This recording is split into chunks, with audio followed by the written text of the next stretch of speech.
So this morning God is speaking to each and every one of us ఉదయకాల సమయంలో దేవుడు ప్రతి ఒక్కరితో that మాట్లాడుతున్నాడు. our hope should be in our God. మన యొక్క నిరీక్షణ మన దేవుని మీద ఉండాలి. No matter what our circumstances, మన యొక్క పరిస్థితులు, no matter what our situations, మన యొక్క జీవితంలో ఎదుర్కొనే పరిస్థితి ఏమైనా, let us not be distracted or discomforted or disheartened because of those circumstances.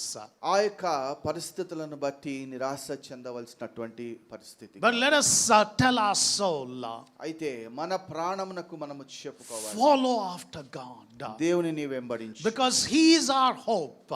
ఎందుకంటే ఆయన మన నిరీక్షణ. He is a God who will never forsake us. మనల్ని ఎన్నటికీ విడిచిపెట్టేటువంటి We see that when దేవుడు David కాదు. put his focus upon God, దావీదు తన యొక్క దృష్టిని దేవుని మీద ఉంచినప్పుడు we see that God did not leave David.